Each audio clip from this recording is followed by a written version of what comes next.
Hello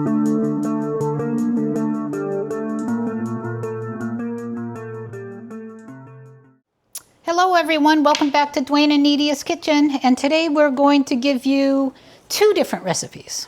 Dwayne's behind the camera right now, I'm in front, but then we'll switch later.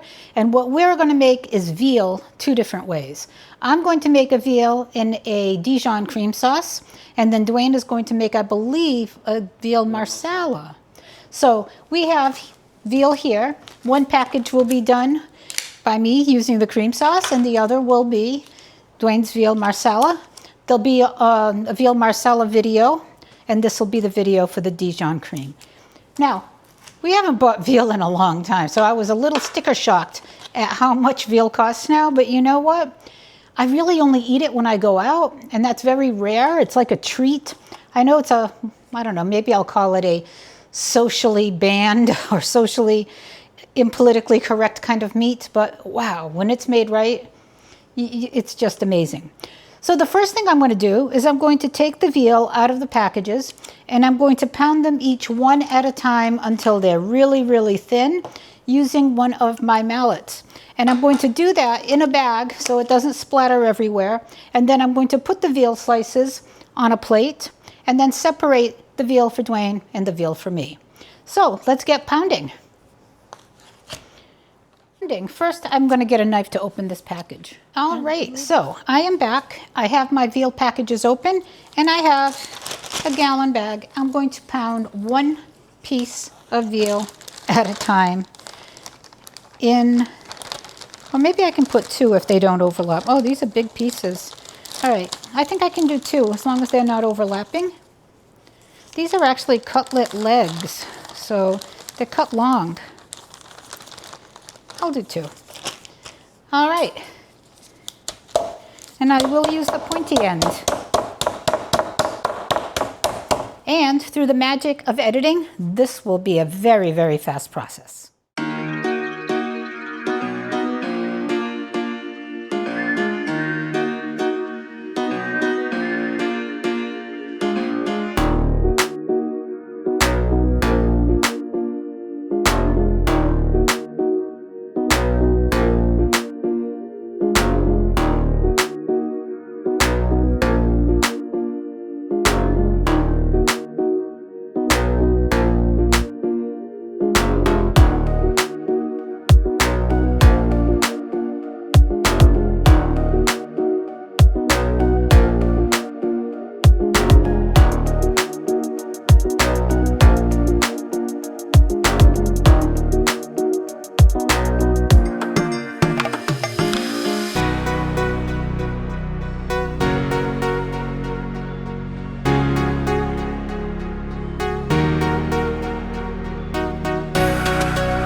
There you go. All our veal is pounded. Now, I'm going to separate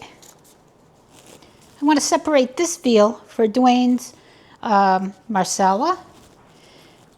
And I'm going to use this veal, which just happened to be cut in longer strips, for my veal with cream sauce. Now, these are long pieces, so I do think I'm going to just get them cut right through the middle here. The medallion's more like, well, it'll be smaller pieces. Not too small, but I really don't like using the bigger ones. Get some scissors. Didn't realize how hard it was to cut, so I'm going to be like my trusty Asian chefs and use scissors. They really know what they're doing in the kitchen, especially when it comes to cutting meats. This is pounded very, very thin. All right, so this will be for my veal with Dijon cream sauce. All right, so I'm going to give you a closer look and show you how we pull this all together in one pan. That's what I love, a one-pan meal. And the first thing I'm going to do is make sure that I have my heat on. All right, so I have my pan here, and it's heating. And let's go through the ingredients one by one. All right, well, the first thing we're going to need, from the ingredient list, in addition to obviously the veal, will be some extra virgin olive oil. We'll also need some butter. And I'll tell you the amounts as I add them to the pan. I kind of measure with my heart more than with a measuring spoon. Of course, the Dijon mustard. We will need, as usual, salt and pepper. 1 onion, and I will dice this onion. Parsley and chili flake. You can use fresh parsley if you prefer. You can also use what I'm going to use, which is minced garlic or fresh garlic. If you use fresh garlic, 3 or 4 cloves. If you use minced, it'll be a couple tablespoons. I'm going to use fat-free half and half, kind of cut down on those calories a little bit, but add the creaminess. Feel free to use heavy whipping cream or even, plain Greek yogurt if you like that tartness. It brings a different perspective to your cream sauces, for sure. I'm going to be using some very dry El Cheapo cooking wine. It's great for this, really. There's some people that say, don't cook with a wine you wouldn't drink by the glass. And I say, yeah, you can. All right, so let's get some olive oil in this pan. Let me just make sure I bring it to temp. Okay, so I don't know what happened to the audio that should have been recorded when I did this secondary view of the skillet so you can see the cooking close up. So welcome to the voiceover. Okay, first things first, some olive oil. I use an extra virgin olive oil, and I actually buy it at Costco. It's a great deal. But yes, a good olive oil, because the olive oil will also help flavor this sauce and becomes part of the base. After you have the olive oil in the pan, heat it up for a little bit, and make sure to cover the olive oil, to use the olive oil to cover the bottom of the skillet, and start putting your pounded pieces of sliced veal, sliced of course, and cut to the sizes that you'd like to serve them at. And I basically took those longer slices and cut them as you saw. So yes, it will cook quickly. I couldn't tell, especially now in hindsight, whether I had it too hot or not hot enough, but I really would have preferred more browning of the outside of the veal. I do want to say, don't overcook the veal at this point, because you just want to brown both sides, leaving the inside a little bit uncooked. All of this veal will end up back in the sauce to finish up as we complete the recipe overall. So here I am cooking up the veal, and as soon as it gets brown and cooked pretty much as you can see in the video, you start taking it out and setting it aside. So I had a lot of veal, so there's more than one panful. You don't want to pour the veal on top of each other. You don't want the slices on top of each other. So cook them. Next up, once the veal is completely cooked and you've put it aside, deglaze the pan with some white wine as you see here. So this is very much a one-pan meal. Makes it easy. Once you have the wine in there and the wine is heating up along with the olive oil and you've deglazed a lot of what was on the bottom of the pan, some diced onion. I don't know if I remembered to mention the diced onion before, but yes, use diced onion. It is an option. I've made it with and without. I prefer a little bit of onion in this sauce. This is the garlic. I am using, yes, as you would call it, jarlic. And I love minced garlic from a jar. And I love my food garlicky. You can't over garlic a recipe for me. So I was a little heavy-handed of using garlic in this recipe. Yes, you can see it all there. Use the fresh if you prefer. Sometimes I use fresh for some recipes. Sometimes I use the jarred garlic for others. To tell you the truth, if you're going to be eating the pieces of garlic and you want them chunky and biteable, then yeah, use fresh. Salt and pepper to your taste, to your liking. Typically, you won't know when you're cooking something like this if you need more salt or more pepper until you do a final tasting. Next up, I added a little bit of half and half. I believe I added about 3 to 4 tablespoons of half and half. I used fat-free half and half. Feel free to use cream or to even use non-fat plain Greek yogurt. I've done it with that and it's been just as good. Some people don't like that yogurt tang, so today I was making it with Fat-free half and half.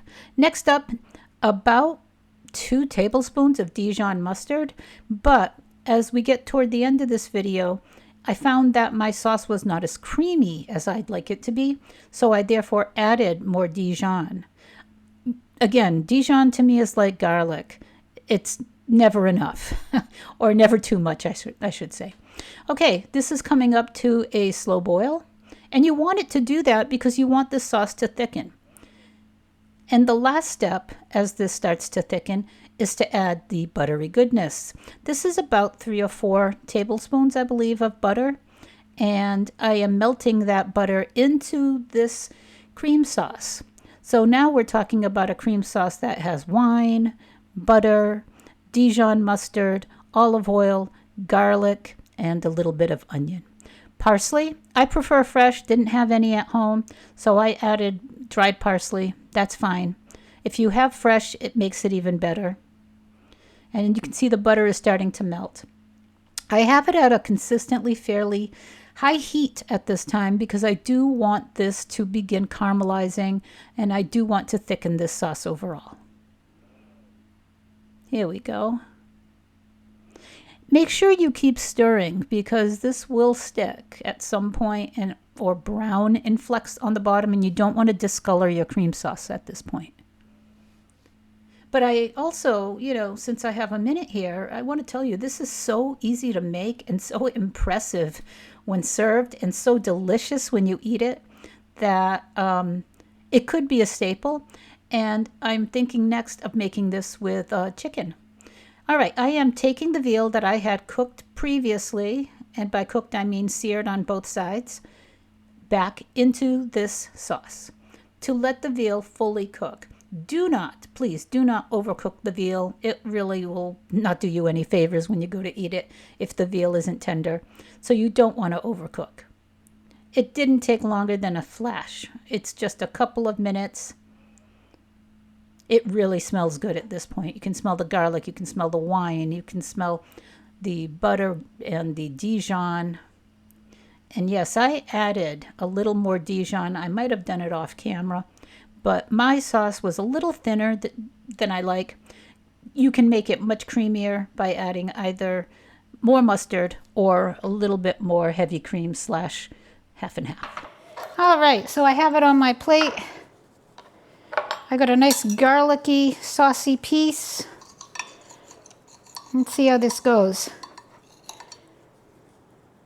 Cut real thin, cooked all the way through.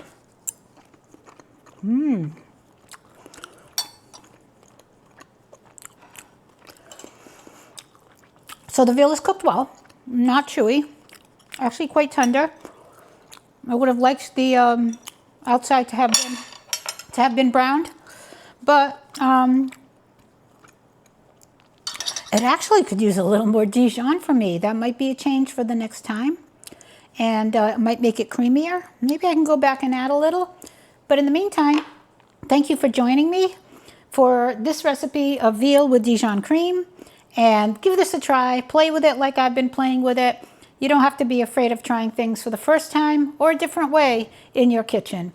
Stay tuned and you'll see Dwayne's own veal recipe for veal marsala in another video. And thank you always for watching. Bye.